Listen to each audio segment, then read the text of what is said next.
अमरीकी इलेक्शन पर बात करते हैं टेक्सास में मौजूद सीनियर सहाफ़ी आसिफ अली भट्टी से। आसिफ, बताइएगा टेक्सास में पोलिंग की इस वक्त क्या सूरत हाल आप देख रहे हैं?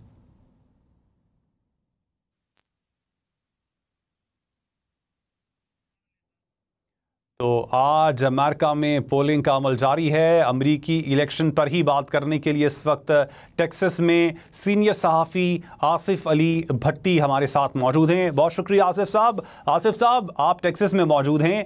टेक्सास में पोलिंग की क्या सूरत हाल है? देखिए, पोलिंग की जो रफ्तार है सुबह से काफ़ी तेज़ रही है और हमारे जो अभी तक अंदाजे हैं और साथ में जो इन्फॉर्मेशन है उसके मुताबिक जिस तरह से माजी में ट्रेंड रहे हैं, मैंने 16 का इलेक्शन भी देखा, यहाँ पे 2020 का भी देखा, उससे पहले भी मैं आता रहा, तो मुझे इस दफ़ा ये थोड़ा अनप्रेसिडेंटेड लग रहा है कि यंगस्टर्स और ख़वातीन की बड़ी तादाद वोट कास्ट करने के लिए आ रही है। तो ये सिग्निफिकेंट भी है और इम्पोर्टेंट भी है। उसकी वजूहात आप सब लोगों को मालूम है, बड़ी तफसील से बात हो चुकी है। दो बुनियादी फैक्टर्स हैं, एक इंटरनेशनल इश्यूज के हवाले से है, दूसरा लोकल इश्यूज के हवाले से है। इंटरनेशनल में आप सब लोगों को मालूम है कि गजा की सूरत हाल पे काफ़ी ज़्यादा बातचीत हुई है इस इलेक्शन को लेकर के, और दोनों पार्टीज पे काफ़ी तनकीद भी हुई है और काफ़ी क्वेश्चन उठे हैं कि बाइडन ने क्यों नहीं रुकवाई ये जंग, लेकिन कैमला ने उसको मुख्तलिफ तरीकों से हैंडल किया है। जबकि दूसरा अहम मामला जो यहाँ पे लोकल सतह पर हम जिसकी बात करें तो उसके तीन बुनियादी इशूज थे।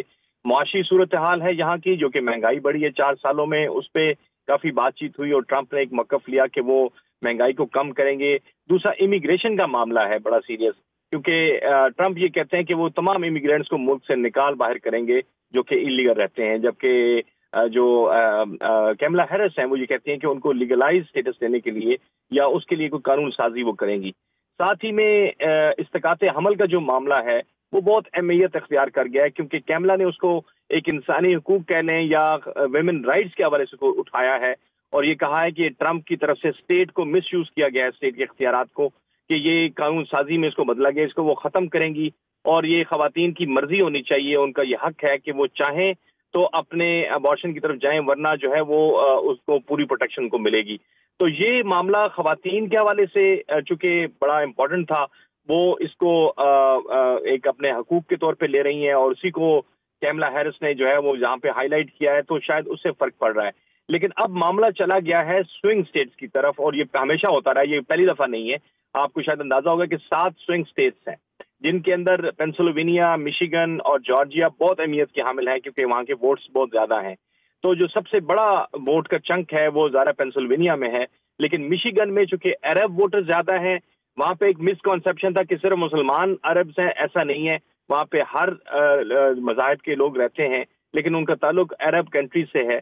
तो मुसलमानों ने और अरब्स ने वहाँ पे काफ़ी ज़्यादा अपना रद्द-ए-अमल दिया है, और ये तक हमें देखने को मिला कि शुरू में कैमला हैरिस उस एरिया में ही नहीं जाने थी, मुसलमानों के एरिया में, लेकिन उसके बाद जब उन्हें पता चला कि बहुत तेज़ी के साथ ट्रंप जो हैं वो अपनी वहाँ पे जगह बना रहे हैं और मैनिपुलेट कर रहे हैं सिचुएशन को, हालांकि वो खुद यरूशलेम बनाने की तजवीज़ दे चुके थे, बल्कि रिकमेंड कर दिया था उन्होंने अपने दौर में, तो वो भी उस एरिया में गई हैं और कल दोनों ने परसों और कल के दिन में वहाँ पे पड़ाव डाला, वहाँ पे जाकर ये तकारीर की।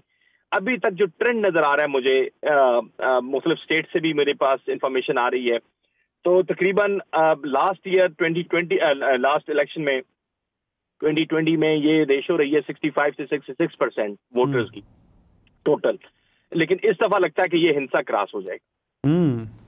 ओके, आसिफ अली भट्टी साहब, आपने वक्त दिया, आपका शुक्रिया।